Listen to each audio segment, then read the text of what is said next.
الحمد للہ رب العالمین والصلاة والسلام علی سید الانبیاء والمرسلین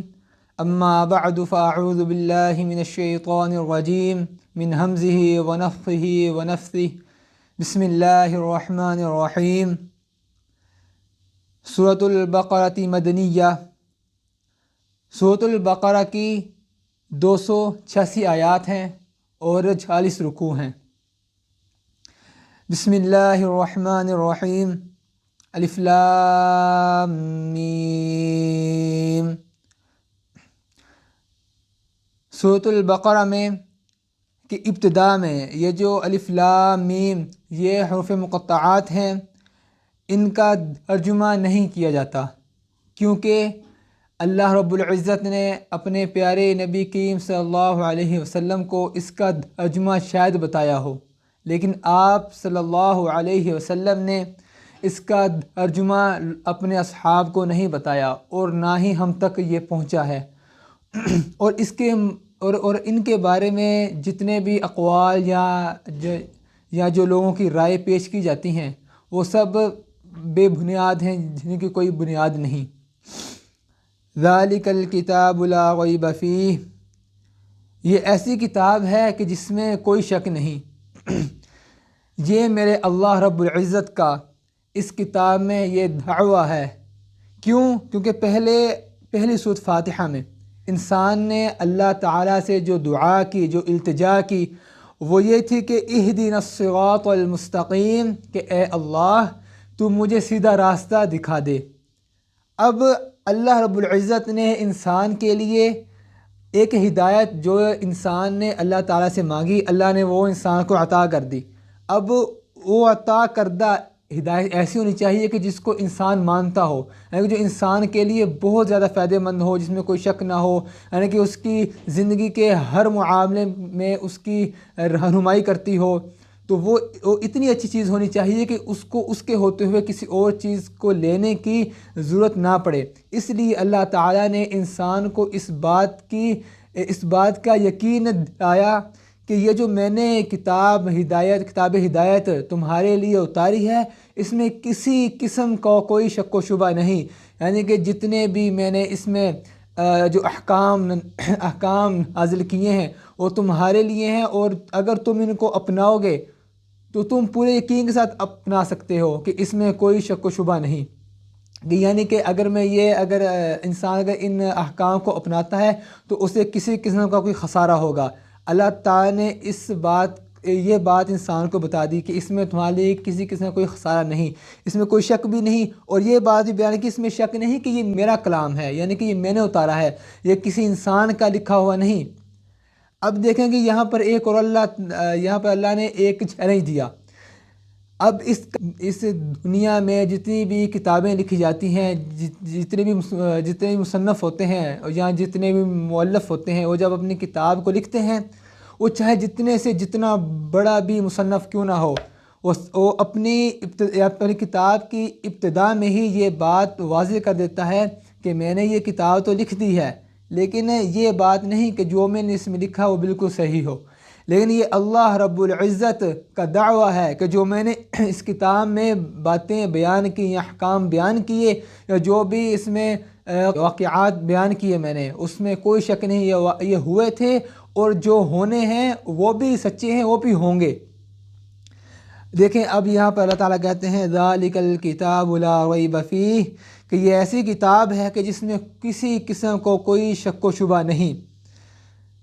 فیہ ھدی للمتقین، اس میں ہدایت ہے متقین کے لیے۔ اب متقی کون ہوتا ہے؟ آگے اللہ رب العزت نے متقین کی جو صفات بیان کی، لیکن متقی سن لیجئے، متقی یہ شخص ہوتا ہے کہ جو اللہ تعالیٰ کی رضا کے لیے، اللہ تعالیٰ کی جو رضا کے لیے جتنے بھی گناہ کے کام ہوتے ہیں ان کو چھوڑ دیتا ہے، بڑے گناہ چھوٹے گناہ ان کو چھوڑ کے بالکل گناہوں سے پاک ہو جاتا ہے۔ انسان سے گناہ ہو جاتا ہے زندگی میں، لیکن اس کی یہ متقی شخص کی یہ کوشش ہوتی ہے کہ میں بچتا رہوں۔ جیسے انسان نے کوئی بڑا مہنگا کپڑا پہنا ہو نا،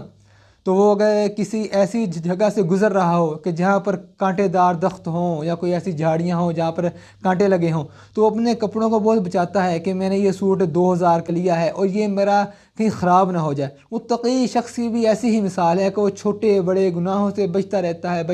ہے۔ اگر اس سے کوئی گناہ ہو جاتا ہے تو پھر وہ اللہ تعالیٰ سے اس کی معافی مانگتا ہے۔ آگے پھر اللہ تعالیٰ متقی کے اوصاف بیان کر رہے ہیں۔ پھر اللہ نے آگے کہا کہ الذین یؤمنون بالغیب، کہ متقی وہ شخص ہوتا ہے کہ یؤمنون بالغیب ویقیمون الصلاۃ ومما رزقناہم ينفقون، کہ وہ غیب پر ایمان لاتا ہے اور نماز کو قائم کرتا ہے اور جو ہم نے اس کو رزق دیا اس میں سے وہ میری راہ میں خرچ کرتا ہے۔ اب یہاں پر اللہ تعالیٰ نے کہا کہ یؤمنون بالغیب، اللہ رب العزت کہتے ہیں کہ وہ غیب پر ایمان لاتا ہے، یعنی کہ یہ اللہ رب العزت نے ایک متقی شخص کی، ایک مومن شخص کی یہ صفت بیان کی کہ وہ بن دیکھے کسی بھی چیز پر بن دیکھے ایمان لاتا ہے۔ جیسے کہ ہم نے اللہ کو نہیں دیکھا، ہم نے جو اللہ تعالیٰ نے جنت اور جہنم بنائی ہم نے نہیں دیکھی، ہم نے اللہ کے جو انبیاء اللہ تعالیٰ نے اس دنیا میں بھیجے ہم نے نہیں دیکھے، ہم نے اللہ تعالیٰ کے جو آخری نبی ہے، جو ہمارے بھی نبی ہیں حضرت محمد صلی اللہ علیہ وسلم، ان کو بھی ہم نے نہیں دیکھا، آپ صلی اللہ علیہ وسلم کے جو اصحاب ہیں ان کو بھی ہم نے نہیں دیکھا، یعنی کہ ہم نے اپنی جن سے ہمیں دین ملا ان میں سے جتنے بھی ہیں ہم نے ان سب کو نہیں دیکھا، لیکن ہمارا ایمان ایسے ہے کہ جیسے ہم کسی چیز کو دیکھ کے ایمان لاتے ہیں، اس سے بھی زیادہ ہمارا ایمان ہے اس بات پر۔ تو اللہ رب العزت یہی چیز بیان کر رہے ہیں کہ مومن وہ شخص ہوتا ہے جو بن دیکھے میری باتوں پر ایمان لائے، اور پھر آگے پھر کیا کرتا ہے مومن، پہلے میری باتوں پر ایمان لایا اور میرے نبی کریم صلی اللہ علیہ وسلم کی باتوں پر بھی ایمان لایا، اور پھر میرے نبی کریم صلی اللہ علیہ وسلم کے بتائے ہوئے سنت کے مطابق وہ میری عبادت کرتا ہے تاکہ وہ اپنا رشتہ میرے ساتھ مضبوط کر لے۔ اب یؤمنون بالغیب، اس میں ایک اور بات بھی ہے کہ لازمی نہیں کہ جو ہم اپنے حواس خمسہ سے جو چیز ہم اپنی آنکھوں یا اپنی کانوں سے سنتے ہیں یہی حقیقت ہے، حقیقت اس سے بھی آگے ہو سکتی ہے۔ جیسے کہ ریڈلے کی کتاب کا عنوان ہے، یہ انگلینڈ کا ایک بہت بڑا فلسفی تھا، اس کی کتاب کا عنوان ہے اپیرنس اینڈ ریالٹی۔ اس نے اپنی کتاب میں یہ بات لکھی کہ جو نظر آ رہا ہے یہ حقیقت نہیں، حقیقت اس کے پیچھے ہے۔ اور کنفیوشس یہ 479 سے لے کر 551 کا یہ جو دور تھا، اس دور میں چین کا بہت بڑا فلسفی تھا، اس نے بھی کچھ ایسے الفاظ لکھے، یعنی وہ حقائق جو آنکھوں سے دیکھے نہیں جاتے اور کانوں سے سنے نہیں جاتے، ان سے زیادہ یقینی اور واقعی حقائق اور کوئی نہیں۔ یعنی کہ انسان جو چیزیں دیکھتا ہے، جو اسے چیز نظر آتی ہیں، صرف یہی حقائق نہیں ہوتے، ان کے علاوہ چیزیں بھی ہوتی ہیں جن میں حقائق ہوتے ہیں۔ سامعین محترم، پھر اللہ رب العزت کہتے ہیں وَيُقِيمُونَ الصَّلَاةَ، کہ وہ نماز قائم کرتے ہیں، وَمِمَّا رَزَقْنَاهُمْ يُنْفِقُونَ، اور جو ہم نے ان کو رزق دیا اس میں سے وہ مومن بندہ اس میں سے وہ جو ہمارے دیے ہوئے مال میں سے وہ خرچ کرتا ہے، وہ نیکی کے لیے، وہ بھلائی کے لیے، وہ اللہ کے دین کی سربلندی کے لیے اپنے مال کو خرچ کرتا ہے۔ وَالَّذِينَ يُؤْمِنُونَ بِمَا أُنزِلَ إِلَيْكَ وَمَا أُنزِلَ مِن قَبْلِكَ، اور آگے اور اللہ رب العزت نے پھر آگے اور صفات بیان کی۔ مومن وہ ہوتا ہے کہ یؤمنون بما انزل الیک، کہ مومن وہ ہے کہ جو آپ کی طرف نازل کردہ دین پر ایمان لائے، وما انزل من قبلک، اور اس چیز پر بھی ایمان لائے کہ جو آپ سے پہلے نازل ہو چکی۔ یہاں پر آپ سے مراد ہیں نبی کریم صلی اللہ علیہ وسلم۔ اللہ رب العزت اپنے نبی کریم صلی اللہ علیہ وسلم سے مخاطب ہو کر یہ بات بیان کر رہے ہیں کہ مومن وہ شخص ہے کہ جو آپ پر ایمان لاتا ہے اور آپ کے اوپر جو نازل کردہ دین اسلام ہے اس پر بھی ایمان لاتا ہے وہ شخص مومن ہے۔ اور آگے ایک اور شرط بیان کر دی، وہ شرط ہے کہ جو آپ سے پہلے جو جتنے بھی اللہ تعالیٰ نے کتابیں نازل کی، تورات، زبور، انجیل، اور جتنے بھی انبیاء اللہ رب العزت نے پوری دنیا میں اپنے بندوں کی رہنمائی کے لیے بھیجے، ان سب پر ایمان لانا بندے پر واجب ہے، فرض ہے، تب جا کر وہ مومن ہوگا۔ اور پھر آگے اللہ رب العزت نے کہا وَبِالْآخِرَةِ هُمْ يُوقِنُونَ، اور مومن شخص کی ایک یہ بھی صفت ہے کہ وہ آخرت پر یقین۔ اب یہاں پر آپ یہ بھی چیز دیکھیے کہ اللہ رب العزت نے اسی آیت کی ابتدا میں الفاظ جو بیان کیے وہ تھے یؤمنون،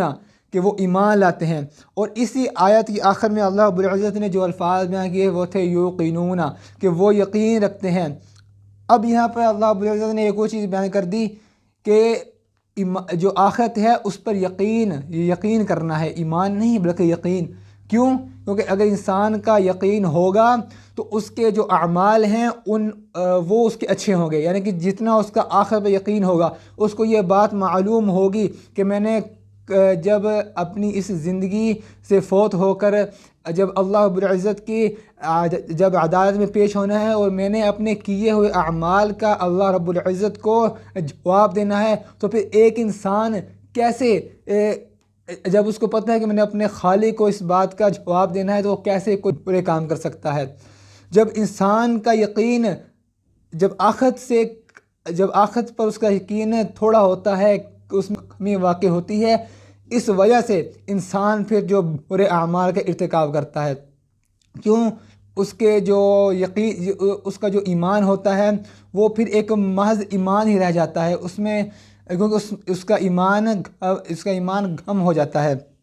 اور جو اس کا عقیدہ توحید ہوتا ہے اس میں بھی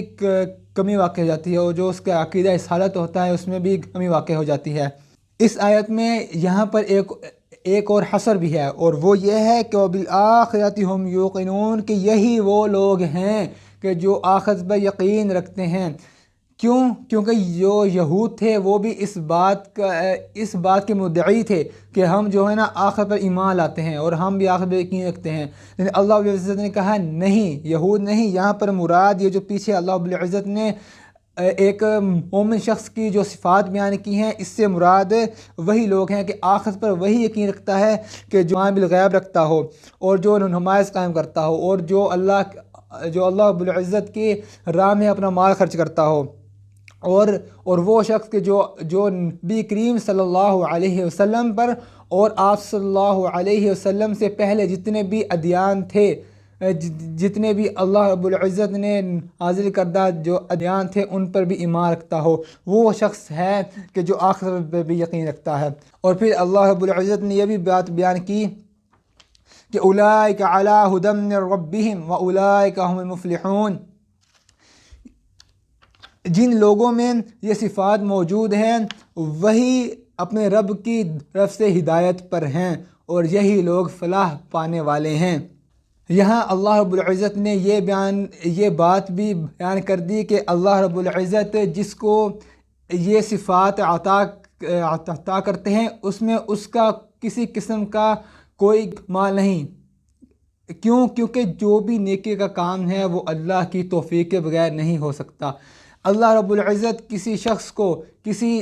کام کی توفیق دیں تو وہ انسان وہ نیکی کا کام کر سکتا ہے، کیونکہ اللہ رب العزت خود کہہ رہے ہیں وہ بھی ایمان لاتا ہے، وہ خود نہیں، اللہ رب العزت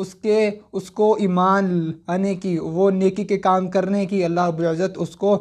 توفیق دیتے ہیں، اور پھر جب اللہ رب العزت اس کو توفیق دیتے ہیں پھر اللہ رب العزت اس کو کامیابی بھی دیتے ہیں، فلاح بھی دیتے ہیں۔ اللہ رب العزت سے اس بات کی دعا ہے کہ اللہ رب العزت ہمیں بھی نیکی کے کام کرنے کی توفیق دے۔ وما علی الا البلاغ المبین۔